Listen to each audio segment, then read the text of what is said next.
خوش آمدید کہتے ہیں آپ کو ہمارے ساتھ مہمانان گرامی میں تشریف فرمائے. پاکستان مسلم لیگ نون کے ممبر نیشنل اسمبلی سینئر رہنما ہیں, بڑے عرصے بعد جلوہ افروز ہوئے ہیں, آج پروگرام میں کم آتے ہیں آج کل میڈیا میں. جناب شیخ رویل اصغر صاحب بہت شکریہ, بہت نوازش. ہمارے ہردل عزیز ہمارے بھائی جناب عثمان ڈار صاحب تشریف فرمائے, اسلام آباد سے وزیر اعظم پاکستان کے اسپیشل اسسٹنٹ ہیں اور ٹائیگر فورس کے سربراہ ہیں جی عثمان ڈار صاحب. اور جناب ناصر شاہ صاحب بس ہمیں جوائن کر رہے ہیں, ابھی ہمارے ٹیلی فون میں موجود ہیں اور بہت جلد ہم انہیں دیکھ بھی پائیں گے. تینوں مہمانوں کا بہت بہت شکریہ. گلگت کا میدان جو ہے وہ سج گیا ہے, وہاں پر الیکشن ہے, اتوار کو الیکشن لگا ہوا ہے, لیکن ایک عجیب سا ماحول دیکھنے میں آ رہا ہے کہ ہمیں لگتا تھا کہ وہ جو سیاست میں ٹیمپریچرز ہائی ہو جایا کرتے تھے ایک زمانے میں, امید تھی کہ شاید کچھ شائستگی آئے گی وقت گزرنے کے ساتھ ساتھ. ایسا ہوتا نظر نہیں آ رہا ہے. میں آپ تینوں سے مخاطب ہوتے ہوئے یہ عثمان ڈار صاحب آپ سے شروع کرتے ہیں, کیا کہیے گا یہ جو شائستگی کے موتی بکھیرے جا رہے ہیں چاروں طرف ماشاءاللہ؟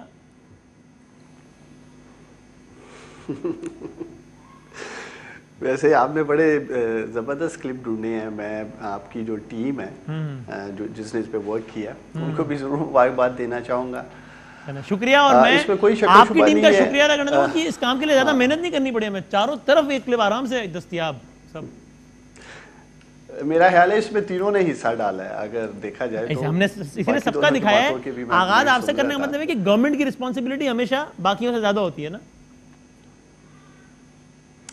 دیکھیں کوئی بھی ہو الفاظ کا چناؤ انتہائی ذمہ داری سے کرنا چاہیے, اور اس میں کوئی شک و شبہ نہیں. آج کل جیسے آپ کہہ بھی رہے تھے پالیٹکس میں بڑی دبنگ قسم کی جو گفتگو ہے, شاید اسے زیادہ لوگ سمجھتے ہیں کہ شاید اسے زیادہ سنا اور سرایا جاتا ہے. بہتر یہ ہے کہ ہر جماعت اپنا منشور دے کیا وہ کر سکتی ہے صوبے کے عوام کے لیے وہاں الیکشن جیتنے کے بعد, اور اس پہ بھی بات کی ہے. جو لوگ ہماری طرف سے کہہ لیں حکومت کی طرف سے یا پاکستان تحریک انصاف کی طرف سے وہاں ہیں موجود ہیں. اسی طرح بلاول زرداری صاحب یا مریم صفدر صاحبہ وہ بھی اپنا ایک منشور یا ایجنڈا لے کے گئی ہیں. لیکن میں ذاتی طور پہ سمجھتا ہوں کہ اگر ہم ایسے الفاظ کا چناؤ کرنے سے گریز کریں, اور بہتر ہے کہ ہم ایک منشور یا ایجنڈے کو اسٹک کریں جس کے لیے لوگ. آپ کی یہ رائے ہے, چلیں اچھی بات. اور عثمان صاحب ایک اور کام بھی بہت ہونے لگا ہے جو کہ میں سمجھتا ہوں کہ دکھنے کے اعتبار سے تو ذرا وہ گالم گلوچ نہیں ہے, لیکن اس کی نوعیت ان الفاظ سے بھی زیادہ سخت ہے جو ہم نے دکھائی. وہ یہ کہ یہ بھی غدار ہے, وہ بھی غدار ہے, وہ بھی غدار ہے, وہ بھی مودی کا یار ہے, یہ بھی یار.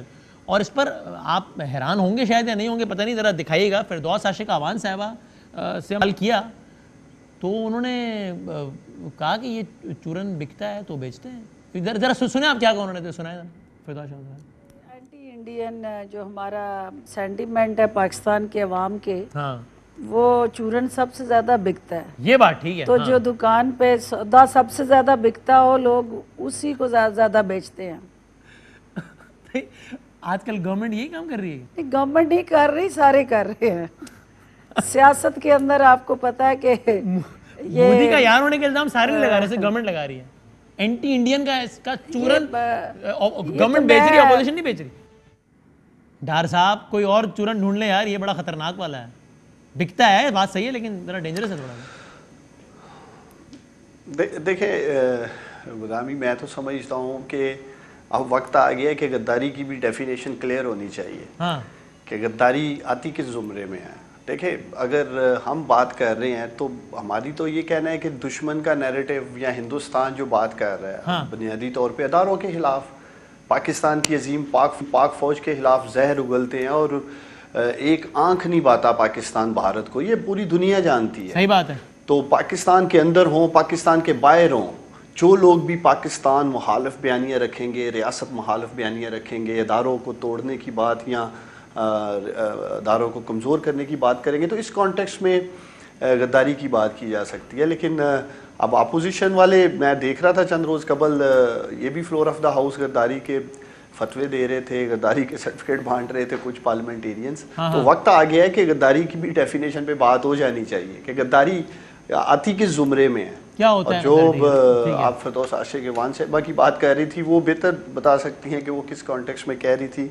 لیکن میں سمجھتا ہوں کہ جہاں تک ہمارے اداروں کی بات ہے, ملک پاکستان کی بات ہے, اگر اس کے اوپر کوئی بھی میلی آنکھ ڈالتا ہے یا اس کو کمزور کرنے کی بات کرتا ہے, یا وہ 26 فروری کا دن جو قوم کے لیے فتح کا دن تھا, جو قوم کے لیے فخر کا دن تھا، اس دن کو اگر بزدلی میں اور کمزوری میں تبدیل کرنے کی بات کی جائے یا بیانیہ دیا جائے تو اس سے کیا پوری قوم کی دل آزاری نہیں ہوگی؟ ٹھیک ہے روہیل اصغر صاحب بتائیں. دیکھیں میں بڑا کلیئر اس بارے میں کہ اتنا آسانی سے سب کو غدار ڈکلیئر نہیں کر دینا چاہیے، گستاخ ڈکلیئر نہیں کر دینا چاہیے، لیکن روہیل صاحب آپ لوگوں کو بھی ذرا اس بات کا خیال رکھنا چاہیے نا کہ اپنے مخالف کو زیر کرنے کے چکر میں جذبات میں آ کر وہ کچھ نہ کہہ جائیں کہ جس سے ہمارے دشمن کے بیانیے کو تقویت ملتی ہو. میں یہ نہیں کہوں گا پھر بھی کہ آپ ان کے دشمن کے کہنے پر یہ کرتے ہیں یا دشمن کو خوش کرنے کے لیے کرتے ہیں، لیکن ان چیزوں کو دشمن استعمال تو کرتا ہے نا، تو احتیاط کرنی چاہیے نا. اور بے احتیاطی کا مظاہرہ ہوا ہے آپ کی صفوں کی جانب سے بھی روہیل صاحب؟ بسم اللہ الرحمن الرحیم. وسیم، مجھے کبھی کبھی میں آپ کی اور ہم دونوں اکثر کیا کرتے تھے پروگرام میں، جی ہاں اور آپ بھی کہا کرتے تھے، میں بھی کرتا تھا کہ بڑے معصومانہ سوال سے آپ کے، اور آپ کرتے تھے معصومانہ سوال. یہاں پہ تو عجیب انداز آ گیا نا. آپ تو معصومانہ سوال کرتے تھے، یہاں بات کرنے کے بعد معصوم بن جاتے ہیں. اچھا، جیسے ہم نے کچھ کیا ہی نہیں. بس ہم نے کچھ نہیں کیا. مثال کے طور پہ میں ایک مثال دینا چاہتا ہوں. اب دیکھیے، اگر آپ فردوس کی آپ باتیں سن لیں ذرا بڑے تحمل کے ساتھ، بڑے دھیان کے ساتھ، تو آپ کو کیا نظر آئے گا اس ساری گفتگو میں؟ آپ کیا حس کریں گے کہ کیا کہا جا رہا ہے؟ آپ نے خود یہ کہا ابھی تھوڑی دیر پہلے، آپ یہ ساری کی ساری ذمہ داری جو ہے یہ حکومت پہ ہوتی ہے. حکومت کو برداشت کا مظاہرہ حکومت پہ زیادہ ہوتی ہے، ہوتی سب پر ہے میرے خیال میں، لیکن حکومت پہ تھوڑی زیادہ ہوتی ہے. ظاہر میں نہیں ہوتی نہیں ہے. میں آپ کو جو گزارش کرنا چاہتا ہوں کہ برداشت، تحمل اور خوبصورتی کے الفاظ وہ حکومت کا ذمہ داری ہے. اگر آپ اس کے بعد بھی کوئی دوسری جماعت یا کوئی دوسرا شخص اس کے اگینسٹ بات کرتا ہے تو پھر وہ گناہگار ہوگا. اور اب وہ زمانہ نہیں ہے بدامی صاحب کہ آپ میرے منہ پہ ایک تھپڑ ماریں گے اور میں دوسری گال آپ کے آگے کر دوں گا. نہ، آپ اگر ایک تھپڑ ماریں گے تو یہ سوچ لیجئے کہ آپ کو 10 تھپڑ لگیں گے. آپ دیکھا، آپ نے ابھی سنا نا، اس وزیر کو یہ باتیں، گھٹیا باتیں کرنے کی ضرورت کیا تھی؟ پہلے یہ تو بتا دیجئے مجھے، اس جو یہ کہہ رہا ہے کہ یہ مرد بنے، اس کو یہ اتنے کانفیڈنس سے یہ باتیں کیوں کر رہا ہے؟ کیوں ایسی باتیں کرتا ہے جو ریئیکشن آئے گا؟ اور جب ریئیکشن آئے گا پھر آپ معصوم بن جائے گا کہ ہم نے تو کہا ہی کچھ نہیں، ہم نے تو بات ہی نہیں کی. میں ناصر شاہ صاحب سے ٹھیک ہے پوائنٹ ٹیکنگ میں بار بار یہ بات کہہ چکا ہوں، میں بار بار یہ بات کہہ چکا ہوں کہ خدا کے لیے آپ لوگوں نے اس قوم کی حالت کو بدلنا ہے. ابھی آپ نے انٹرو جو بات کی اتنی لمبی چوڑی، میرا خیال تھا کہ ہم اس پہ بات کریں گے، لیکن چلیے آپ کی مرضی ہے. آپ نے یہ قصہ چھیڑ لیا. میں نے اس پہ پہلے آرام سے بات کر کے پھر اس لیے کہ مجھے لگا اس سیگمنٹ میں ہم نے اس پہ بات چھیڑی، اس کے بعد تو کسی اور موضوع میں سے بات ہی نہیں ہو پائے گی. یہ موضوع نہیں ہے، اتنا خطرناک ہے یہ موضوع نہیں ہے، یہ موضوع نہیں ہے. سب کے لیڈران دنوں یہ ہمارے ڈسکشن کا موضوع جس موضوع پہ بات کر رہے ہیں اسی پہ بات کر رہے ہیں. ظاہر انہوں نے بھی اس موضوع کو اس قابل سمجھا، تبھی وہ انہی موضوعات پہ بات چل رہی ہے. میں گزارش کر رہا ہوں کہ میں آپ کو بار بار یہ کہتا ہوں، میں بار بار کہتا رہوں گا کہ آپ لوگوں کو پہل کرنی ہے. آپ لوگ دیکھیں نا، میں آپ کو ایک گزارش کرتا ہوں، میں کیا سیکھوں گا؟ فرض کیجئے میں آپ کا ٹی وی دیکھ رہا ہوں، میں اپنے ملک کے وزیر اعظم کو دیکھ رہا ہوں، اب وزیر اعظم کیا کہہ رہا ہے؟ میں نبڑ لوں گا، میں دیکھ لوں گا. یہ وزیر اعظم ہے. اب مجھے بتا دیں کہ میں ان سے کیا سیکھوں گا. پوائنٹ ٹیکنگ ٹھیک ہے. میں اس پہ میں لیتا ہوں عثمان ڈار صاحب جواب. ناصر شاہ صاحب السلام علیکم. وعلیکم السلام. سر ناصر شاہ صاحب، یہ بات ٹھیک ہے جس طرح میں نے کہا ہے کہ اس پہ گورنمنٹ کو زیادہ رسپانسبلٹی کا مظاہرہ کرنا چاہیے، اور ریلیٹیولی پیپلز پارٹی نے اس پہ پیپلز پارٹی کا ٹریک ریکارڈ بہتر ہے اس حوالے سے. لیکن پھر بھی آپ نہیں سمجھتے کہ اگین بلاول بھٹو زرداری صاحب بے نظیر بھٹو صاحبہ کے فرزند ہیں، انہیں بھی ذرا تحمل سے کام لینا چاہیے. انہوں نے گجرانوالہ کے جلسے میں جادوگرنی کا لفظ استعمال کیا. ظاہر ہے سب کو معلوم ہے کہ ان کا اشارہ کس طرف تھا. آج انہوں نے کہا کہ وہ بھونک رہا ہے تو بھونکنے دو. مطلب تھوڑا سا تحمل کا مظاہرہ ہر طرف سے ہونا چاہیے نا ناصر شاہ صاحب. بسم اللہ الرحمن الرحیم. اللہم صلی علی محمد و آل محمد. وسیم صاحب، جو چیئرمین صاحب نے آج کہا جی اس میں غلط کیا ہے؟ جس طرح کی بات یہ کر رہے ہیں ان کے وہاں پہ وفاقی وزراء صاحبان، اس میں رہ کیا گیا ہے؟ اور پھر میں تو ایک گلہ میڈیا سے بھی کروں گا، اس طرح کی نشر ہی نہیں ہونی چاہیے جو اس طرح کی بکواس ہے. کوئی بھی کرے، یہ کیا امپیکٹ جاتا ہے جو ہماری بچے دیکھتے ہیں، فیملیز دیکھتی ہیں، لوگ دیکھتے ہیں کہ یہ کیا ہو رہا ہے. یہ جو اب کیا میں کہوں مجھے اچھا نہیں لگتا, میں بدتمیز نہیں ہوں کہ میں بدتمیزی کروں بیٹھ کے ان وزراء کے لیے, جس طرح کی انہوں نے باتیں شروع کی ہیں جب سے یہ وہاں پہ گئے ہیں الیکشن. ایک تو الیکشن کمیشن کو دیکھ لیں کہ وہ اس وقت کیا کر رہا ہے کہ وہاں پہ یہ کھلے عام دے رہے ہیں, آفرز دے رہے ہیں کہ جی جتنے ووٹ زیادہ دو گے اتنے یہ پیکیج دیں گے, وہ پیکیج دیں گے, صوبہ بنا دیں گے. 2 سال سوئے رہے, جو حق تھا جی بی کا وہ نہیں دیا انہوں نے, اور اب جا کے الیکشن کے دنوں میں ان کو یاد آیا. اور پھر جس طرح کی بات کر رہے ہیں, دیکھیں میں ہمیشہ سے کہتا ہوں, دیکھیں ہمیں سرزنش ہوتی ہے, تنبیہ ہوتی ہے اگر ہماری طرف سے کوئی بدتمیزی ہو ہماری لیڈرشپ کی طرف سے کہ بھائی آپ نے ایسا نہیں کرنا. چیئرمین صاحب ہوں یا آصف علی زرداری صاحب ہوں, آپ نے دیکھا ہمارے وزراء نے, صوبائی وزراء, دیگر اراکین نے کبھی کسی کے لیے کچھ کہا تو بعد میں معافی مانگنی پڑی ان سے, کیونکہ ہمیں لیڈرشپ کی طرف سے تھا. یہاں پہ پیٹ تھپ تھپائی جاتی ہے. مطلب یہ جو شیرو ہیں, جو گفتار کے گلو بٹ ہیں, ان کو سراہا جاتا ہے کہ جو جتنی زیادہ بدتمیزی کرے اس کو اتنی زیادہ اہمیت دی جاتی ہے. میں اس میں بات کرتا ہوں عثمان ڈار صاحب سے, لیکن یہ ناصر بھائی ٹھیک ہے, ایک تو ابھی آپ نے کہا نا کہ گلگت بلتستان میں تو بلاول صاحب نے ریاکٹ کیا, خیر میرا خیال اس میں بھی تھوڑا تعامل کا مظاہرہ کرنا چاہیے تھا, اگرچہ جو گنڈا پور صاحب کہتے رہے وہ بہت ہی گری ہوئی گفتگو تھی. لیکن اب خان صاحب کی اگر زوجہ محترمہ ہے جن کا سیاست سے بھی کوئی تعلق نہیں ہے تو ان کو تو نہیں گھسیٹنا چاہیے نا, ان کے لیے ایسے استعار ہے جو تنقید کا وہ نہیں کرنا چاہیے نا بلاول صاحب کو بھی. آپ جو بات کر رہے ہیں وہ ٹھیک ہے, ہمیں تو ویسے بھی سب کی عزت کرنی ہے, اور خاص طور پر جو خواتین ہیں ان کی. لیکن یہ جو لینگویج آپ دیکھ رہے ہیں, یہ جو 3 وفاقی وزراء گئے ہیں, عثمان ڈار صاحب کیوں نہیں جاتے وہاں پہ, کیونکہ یہ اس طرح کی گفتگو نہیں کرتے. تو جو وہاں پہ گئے اور 1 2 3 آج وہ ایک جس کو میں بڑا شریف سمجھتا تھا, وہ جو تیسرا وزیر آج وہاں پہ پہنچا ہے وہ ان سے بھی بدتر نکلا. آج اس کی تقریر سنے, اس نے کیا کیا الفاظ استعمال ویسے وہ فرینکلی مجھے بھی تھوڑی سی ذرا مایوسی ہوئی ہے. زلفی بخاری صاحب ہمارے بڑے ہردل عزیز ہیں, وہ تنقید انہوں نے لاڑکانہ پہ کی ہے, ترقیاتی کاموں پہ کی, وہ بالکل ٹھیک ہے, لیکن وہ بھلے کرے ترقیاتی کاموں کا, اور لیکن یہ زلفی کی باتوں سے مجھے دکھ ہوا ہے. ان کے والد صاحب بڑے عزت دار آدمی ہیں, بخاری صاحب جو ہیں, اور خدا کے لیے یار, اور خدا کے لیے ناصر صاحب نہیں, اب میرا خیال میں آپ تاریخ نہیں پڑھتے نا سر. نہیں وہ اب ٹھیک ہے, وہ اب ٹھیک ہے, وہ اب میں بات کر رہا ہوں کہ جن وہ ان کے والد صاحب ہیں, بڑا عزت و احترام ہے زلفی بخاری صاحب کا بھی, ان کے والد صاحب کا, ان کو وہ لینگویج استعمال نہیں کرنی چاہیے جنہوں نے کیا. عثمان ڈار صاحب بھی دیکھیں نا, اب یہ مطلب آپ چیک کریں عثمان ڈار صاحب, کوئی کہہ رہا ہے میاؤں میاؤں کرتا ہے, کوئی کہہ رہا ہے یہ ہوتا ہے کہ ہوتی ہے. او بھائی مطلب یہ اس بات کی کیا ٹینشن ہے کسی کو کہ ہوتا ہے یا ہوتی ہے, اس کے علاوہ کوئی موضوع نہیں ہے. یہ وفاقی وزیر کی بات کر رہا ہوں میں کہ اس کو ہر جلسے میں موضوع کہہ رہی ہے, بتاؤ یہ ہوتا ہے کہ ہوتی ہے, مطلب یہ.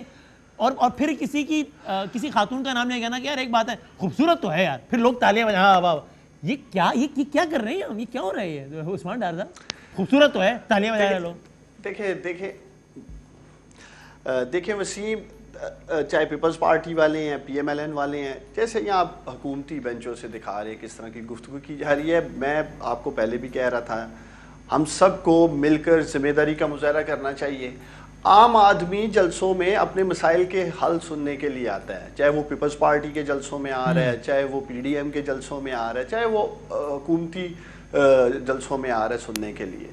تو وہ کوئی ایک تو میں کلیئر کر دوں, عام آدمی کو ان باتوں میں کوئی دلچسپی نہیں ہے. لیکن عثمان بھائی یہ بھی تو مسئلہ ہے, دیکھیں آپ بڑی زبردست بات کر رہے ہیں, آئی ریئلی اپریشیٹ اٹ. مسئلہ یہ کہ دیکھیں آج بھی خبر یہ آئی کہ خان صاحب نے کہا ہے کہ یار ان کو منہ توڑ جواب دو, فرنٹ فٹ پہ آگے کھیلو. خان صاحب نے سوشل میڈیا کے لوگوں کو بلایا, ان کو کہا اگر آپ کو ایک بات کرے آپ اس کو 10 باتیں دیں. یہ تو لیڈرشپ سے ہی جب یہ مل رہا ہے کہ یار پہ جاؤ, تو پھر سب کو پتا ہے کہ یار یہاں تو تمغہ ملے گا, جتنا لتاڑیں گے اتنا تمغہ ملے گا, ویسی وزارت ملے گی اچھی. ایک تو وسیم مجھے سمجھ نہیں آتی آپ کو کہاں سے ایسی خبریں آ جاتی ہے جی کہ پرائم منسٹر نے یا عمران خان نے یہ بات کر دی ہے. نہیں جو میں نے ابھی بات کی ہے اس کا ویڈیو موجود ہے میرے پاس, سوشل میڈیا کے لوگوں کو بلایا تھا, انہوں نے کہا تھا کہ آپ کو بات کرتا ہے آپ سامنے جواب دیں اس کو, یہ تو اس کا ویڈیو ہے باقاعدہ. دیکھیں وہ بات اس کانٹیکسٹ میں ہے کہ اگر جس زبان میں سوال کیا جائے گا اس زبان میں پھر انہیں جواب ملنا چاہیے. اکثر پی ایم ایل این کے جو الیکٹڈ ای ایم این ایز تھے, فلور آف دا ہاؤس ہماری خواتین کے خلاف کیسی نازیبا گفتگو ہوتی رہی, وہ بالکل ہوتی رہی, اور اس کی مذمت ہوتی رہی. حنیف عباس, میں نام لیتا ہوں, حنیف عباسی صاحب نے کی, طلال چودھری صاحب نے کی, رانا ثناء اللہ صاحب نے کی, بہت قابل مذمت ہے, گری ہوئی بات ہے.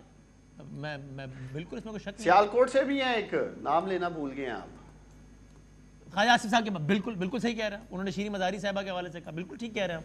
تو میں وہی کہہ رہا ہوں, اس کو سب ریئلائز کریں اور آپ گورنمنٹ ایک قدم آگے لیں یار, اس کلچر سے جان چھڑائیں سب کی. اس پہ شیخ صاحب کچھ کہنا چاہ رہے ہیں؟ دونوں طرف سے دیکھیں, جب دونوں طرف سے ٹھیک ہے. روہل صاحب آپ بھی کامنٹ کریں, نون لیگ کا بھی ٹریک ریکارڈ زیادہ مناسب نہیں ہے شیخ روہل اصغر صاحب, حالیہ تاریخ کا بھی. آپ میری بات, میں نے آپ کو ایک گزارش کی ہے, آپ ذرا سمجھنے کی کوشش کریں. جب آپ کھڑے ہو کے حکومت کا کوئی وزیر یا حکومت کا کوئی رکن کھڑے ہو کے میری بہو بیٹیوں کے متعلق بات کرے گا تو کیا میں چپ رہوں گا؟ نہیں بالکل صحیح ہے, لیکن میں نے جو مثالیں دی ابھی سنیے, پی ٹی آئی کا دھرنا چل رہا تھا, رانا ثناء اللہ صاحب بولے کہ جو خواتین آتی ہیں نا ہمیں پتہ ہے کہاں سے آتی ہیں, جیسے وہ ٹھمکے, میں تو ریپیٹ بھی نہیں کر سکتا ورڈ, یہ کہا جاتا رہا. تب تو آپ کو کوئی گالی نہیں دے رہا تھا, یعنی ٹھیک ہے کنٹینر سے بات ہو رہی تھی جو نہیں ہونی چاہیے تھی, وہ ٹھیک ہے. میرے خیال میں آپ شاید بھول رہے ہیں, میں نے کہا کنٹینر سے بات ہو رہی تھی, لیکن اس طرح تو ہر بات کا ایک جواز بنتا چلا جائے گا اور ہم اس چکر سے نکل نہیں پائیں گے. کنٹینر سے جو کچھ کہا جاتا رہا ہے, کیا آپ نے کانوں میں روئیاں ٹھونسی ہوئی تھی؟ میں نے خود کہا ہے کہ وہ کہا جاتا رہے, بیانات دیے جاتے رہے, لیکن کہیں کوئی تھوڑا بڑا پن کا مظاہرہ کرے تاکہ اس روایت سے تو جان چھوٹے. نظامی صاحب کیا میں ہی بڑا بنوں گا؟ ہر وقت مجھے ہی بڑا بننا بھائی, مجھے ایسا بڑا نہیں بننا کہ جو میری بہو بیٹیوں کو باتیں کرو اور میں چپ کر جاؤں. آپ ابھی زلفی بخاری کی بات کر رہے تھے, یہ وہی زلفی بخاری ہے نا جس کا آپ پکڑا گیا تھا. ہمارا یہ تو مقام ہے. اور آپ کو میں یاد کرا دوں, وہ افواج پاکستان ہی تھی جس نے ٹیک اپ کیا تھا وہ کیس. آپ پتہ نہیں سو جاتے ہیں یا تاریخ پڑھتے نہیں ہیں, یا آپ وہ بات سننا نہیں چاہتے جو بات حقیقت ہوتی ہے. نہیں, میں وہ کیس آج کا موضوع نہیں ہے, اس پر ان کا اپنا موقف ہے جس کی دائرہ و تردید کرتے تھے, اس میں نہیں جا رہا. لیکن ٹھیک ہے, میں نے کہا آج کی حد تک میں نے کہا زلفی بخاری صاحب نے جو کہا تھا وہ ان کو نہیں کرنی چاہیے تھی, بات ہونی چاہیے گورننس پر, اس پہ جس پہ اس پہ بالکل بات ہونی چاہیے, کنسٹرکٹیو کرٹیسزم ہونا چاہیے. بڑے دھیمے الفاظ میں بات کر رہا ہوں, میں بڑے دھیمے الفاظ میں بات کر رہا ہوں. اب آپ کو سمجھ آئی ہے کہ میں نے کیوں میڈیا پہ آنا چھوڑا؟ دو وجوہات, بہت بڑی دو وجوہات. وہ کیا؟ جب آپ کے پاس دلائل ختم ہو جاتے ہیں تو شور شروع ہو جاتا ہے, اور اس شور سے میں اپنے آپ کو ذرا دور رکھتا ہوں. ٹھیک ہے, میں اس میں اپنے آپ کو انوالو نہیں کرنا چاہتا. تو میری عادات جو ہے وہ بالکل مختلف ہے, میں ان لوگوں سے بالکل مختلف عادات مالک ہوں. میں ایک بات تو یہ تھی. دوسری بات, مجھے آپ بتائیں, میں آپ کو کل پوری لسٹ لا کے دے دوں گا کہ میرے متعلق جو کچھ کیا جاتا رہا ہے. اگر آپ اندازہ کیجئے کہ پرائم منسٹر یہاں سے اٹھے, لاہور جائے, اور لاہور جا کے اس فقیر کے متعلق لوگوں کو یہ کہے کہ اس کو میں اندر کر کے دیکھنا چاہتا ہوں, باقی کیا رہ جاتا ہے یار؟ آپ سے متعلق کیا رہ جاتی ہے بات. اچھا, میں باقی پیچھے کو بات رہ جاتی ہے. کیا آپ پھر سمجھتے ہیں کہ شیخ روہیل اصغر تحمل کا مذاکرہ کرتا رہے, خوبصورت الفاظ استعمال کرتا رہے, اپنے جذبات پہ وہ برف کی سل رکھ کے سو جائے؟ یہ کیسے ہو سکتا ہے یار؟ آپ ایک شخص کو اگر کسی کو بھی میں کہتا ہوں, میں کسی کی بات کروں, میں اپنی بات نہیں کر رہا, کسی کی بات کروں, کسی کو بھی آپ دیوار کے ساتھ لگاتے جائیں گے, ایک دن وہ بولے گا, اس کی زبان کھلے گی. ایک اور بات اس میں کامنٹ کریں, ٹھیک ہے, پوائنٹنگ ہے, میں ذرا اس کو ذرا کنکلوژن کی طرف لے کے جاتے ہیں ایسے. اب عثمان ڈار صاحب ایک بات اور بتائیے گا, مریم نواز شریف صاحبہ نے آج یہ بتایا, پھر میں آتا ہوں ناصر صاحب آپ کی طرف, کہ وہ یہ کہتی ہیں ان کو جیل میں جس طرح رکھا گیا, ان کے کمرے میں یہاں تک کہ باتھ روم تک پہ کیمرہ نصب تھا. اف دس از ٹرو, اگر یہ بات سچ ہے تو یہ بڑا افسوسناک اور شرمناک ہے.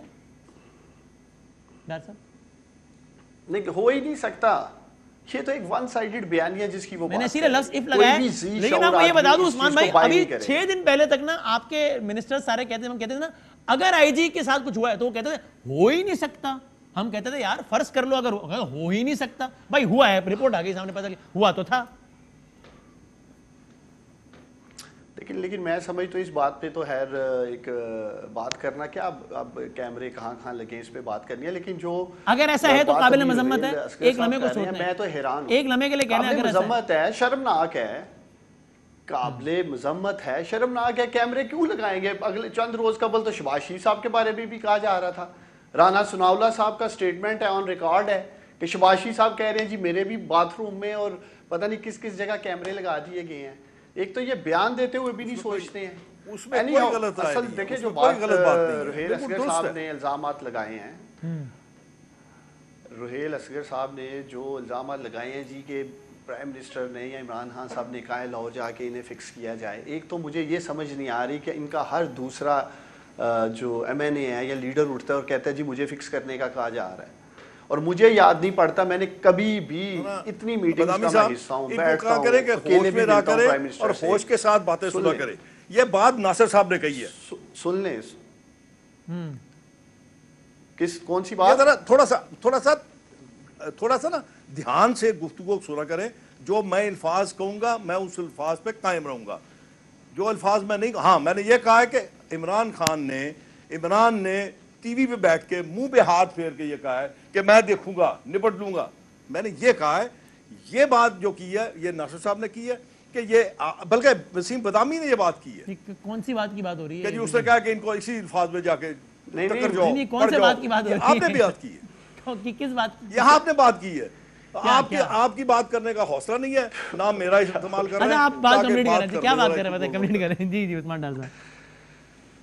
نہیں میں یہ اصل کہنا چاہ رہا تھا کہ نہ پرائم منسٹر اتنے فارغ ہیں کہ ان کو فکس کرنے کی یا ان کے کسی اور رہنما کو فکس کرنے کی فارغ ہیں. یہ ویسے فارغ ہے یار. نمبر سن لیں نا. دیکھیں سہیل بھائی آپ بات کر رہے تھے، میں سن رہا تھا نا، حوصلے سے سن رہا تھا، بہت ساری ایسی باتیں تھیں میں جواب بھی دینا چاہ رہا تھا. اچھا ٹھیک ہے ڈن، آپ بھیج دیے گا اور میں اس کو ایکسپوز کروں گا اپنے پروگرام میں اگر آپ مجھے دیتے ہیں تو. ٹھیک ہے، دیٹس اے پرومس. جی کہنے کمپلیٹ کریں. بات حوصلے سے سننے کی ضرورت ہے. جب ان کی باری آئے گی یہ اپنا بیان ریکارڈ کرائیں، لیکن لوگ یہ نہیں دیکھنا چاہتے کہ ہم میں سے کون زیادہ منہ زور ہے یا کون ایسی گفتگو کر سکتا ہے. دیکھیں ہر ایک کا شوق ہوتا ہے نمبر ٹانکنے کا، لیڈرشپ کے آگے. جی ہمارے اوپر ظلم ہو رہے ہیں، ستم ہو رہے ہیں، ہمارے ساتھ پولیٹیکل وکٹمائزیشن کی جا رہی ہے. تو خیر میں یہ بات آن ایئر کہہ رہا ہوں کہ میں نے کبھی بھی آپ کا ذکر تک نہیں سنا کہ آپ جس فکسیشن کی بات کر رہے ہیں جی کہ آپ کو فکس کیا جائے. باقی جو آپ کے معاملات ہوں گے، کوئی ایسی قانونی وائلیشن ہوگی جس کا آج آپ کو سامنے اور آپ کہہ رہے ہیں کہ پولیٹیکل وکٹمائزیشن کی جا رہی ہے. جی ہاں. تو وسیم اور آپ کیا مجھ سے پوچھ رہے تھے؟ میں خالی یہ کہہ رہا ہوں کہ آپ یہ کہہ رہے ہیں کہ پرائم منسٹر نے کیا ہوگا، لیکن ہم نے یہ بھی پہلی دفعہ دیکھا ہے کہ ایک کوئی پرائم منسٹر کھڑا ہوا کہہ رہا ہو میں چھوڑوں گا نہیں، اس کو اندر کرو، اس کو. ان کی تقریر کا ایک اچھا خاصا حصہ اسی پر وقف ہوتا ہے کہ اس کو بند کرو، اس کو بند کرو، اس کو چھوڑوں گا نہیں. ڈونلڈ ٹرمپ سے ملاقات سے 48 گھنٹے پہلے امریکہ میں کھڑے رہے کہتے ہیں میں واپس جا کے AC نکالوں گا نواز شریف کا. اور شاہد خاقان بول رہا تھا نا جیل میں ڈالو، میں نے ڈال دیا جیل میں. یہ بھی ہم نے نہیں دیکھا کبھی. چلیں آپ ایک کام کریں نا وسیم، آپ اپنے پروگرام سے ایک پبلک پول کرا لیں. کیا ایک سائیکل چور، مرغی چور، موٹر سائیکل چور، چھوٹے موٹے چوروں کے ساتھ کیا ہو رہا ہے جیلوں میں؟ اور ایسے لوگ جو کنوکٹڈ ہیں، سزا یافتہ ہیں، ووٹ کو عزت دو کی یہ بات کرتے ہیں. پہلے تو ان کو پاکستان کو عزت دینی چاہیے. کیا پاکستان کا پاناما لیکس میں سٹنگ پرائم منسٹر کا نام آنا انٹرنیشنل کرپشن سکینڈل میں، اس میں پاکستان کی بے عزتی ہوئی یا پاکستان کی نہیں نام ہے اس میں؟ ہم کہتے ہیں پاکستان میاں نواز شریف کا نام نہیں ہے. ایک مفرور اشتہاری شخص، سن لیں اب ذرا حوصلے سے، جا کر بیٹھ گیا پناہ لے کے انگلینڈ میں. انشاءاللہ جب میری حکومت آئے گی میں آپ کو گھر بیٹھے. کیا اس میں پاکستان کی عزت ہو رہی ہے یا پاکستان کی بے عزتی ہو رہی ہے؟ آنے دو، پھر آپ اپنے ہی ملک میں بیٹھ کے کہیں کہ 7 بار آپ دہشت گردی کے لیے لوگ بھیجتے ہیں. تو اس سے پاکستان کی عزت ہو رہی ہے یا پاکستان کی بے عزتی ہو رہی ہے؟ آپ لوگ پہلے پاکستان کو عزت دینا سیکھیں، پھر ووٹ کو عزت دو کی بات کریں. جتنی پاکستان کو عزت ملی نا مسلم لیگ نون کی حکومت سے، میرے خیال میں آپ 10 دفعہ بھی اور جنم لے لیں تو دے نہیں سکتے. اب میں اس کو کنکلوڈ کر رہا ہوں. آخر میں آپ بتا دیں ناصر شاہ صاحب، آپ چونکہ میں اس پہ کافی بات ہوگی، آخری بات بتا دیں یہ جو IG والا واقعہ ہوا ہے، اس پہ آرمی چیف کے جو آرڈر پہ حکم پہ جو انکوائری ہوئی جس کی رپورٹ آ گئی، آپ بھی اس کمیٹی کا حصہ ہیں جو سندھ گورنمنٹ نے بنائی ہے. 30 دن میں اس نے کہا تھا انکوائری مکمل کر لے گی. 30 دن مکمل ہو جائیں گے. 18 نومبر کو آج سے 1 ہفتے بعد آ جائے گی رپورٹ اگلے ہفتے سندھ گورنمنٹ کی. جی بالکل آ جائے گی. 21 پبلک بھی ہو جائے گی. کو ہو رہا ہے 30 بالکل 30 دن 21 نومبر کو ہو رہے ہیں. اوکے ٹھیک ہے. اور ہماری کافی میٹنگز ہوئی ہیں ان کیمرہ، لیکن ہم اپریشیٹ کرتے ہیں جو چیئرمین بلاول بھٹو زرداری صاحب کی پریس کانفرنس کے بعد چیف آف آرمی اسٹاف نے رابطہ بھی کیا اور پھر کور کمانڈر صاحب کو یہ انکوائری دی، اور کور کمانڈر صاحب نے بھی ٹرانسپیرنٹ اور صحیح قسم سے انکوائری کی، اور پھر آپ نے دیکھ لیا جو ایکشن بھی ہوا ہے، تو ہم ان کو اپریشیٹ بھی کرتے ہیں. آپ کی انکوائری کہاں تک پہنچی؟ آپ نے IG صاحب سے بات کی ہے؟ کن کن لوگوں سے بات کی ہے؟ کیا دیکھیں یہ ان کیمرہ ہے اور ہم نے ڈیسائیڈ کیا ہے کہ جب تک یہ پوری رپورٹ ہم پبلک نہیں کرتے تب تک اس کی کوئی بات جو ہے نا صرف یہ بتانا چاہیں گے اس کے کتنے اجلاس ہو گئے ہیں اگر آپ بتانا چاہیں تو، مطلب مرضی ہے. جی اس کے 4-5 اجلاس ہوئے ہیں اور آپ کو مفصل رپورٹ جو ہے 21 کو یا 1-2 دن مزید لگیں گے، جاری ہو جائے گی اس کی مفصل رپورٹ انشاءاللہ۔ خالی اس پہ ایک وضاحت کر دیں، اب تو یہ سب سارا یعنی آپ لوگ بھی وہی چیز انویسٹیگیٹ کر رہے ہیں جو آرمی چیف کی رپورٹ میں انویسٹیگیٹ کی گئی ہے؟ دیکھیں اس کا دائرہ کار سب بہت حد تک ہے، جس میں بہت ساری چیزیں ہیں، لیکن آپ نے دیکھا کہ ہماری بہت بڑی جو ہے نا رہنمائی کر دی، آسانیاں پیدا کر دی گئیں جو کور کمانڈر صاحب کی رپورٹ تھی، اس رپورٹ کیا ہے؟ ٹھیک ہے، انویسٹیگیشن۔ بہت شکریہ تینوں مہمانوں کا، بہت شکریہ، اور اس امید کے ساتھ کہ ہماری شائستگی کا دامن ہاتھ سے نہ چھوٹے اور چیزیں بہتر ہو۔ میں تینوں مہمانوں کا شکر گزار ہوں۔ ایک بریک لیتے ہیں، اس کے بعد ذرا ہم ایک آج کے دن سے متعلق بڑی اہم باتوں سے کنکلوڈ کرتے ہیں۔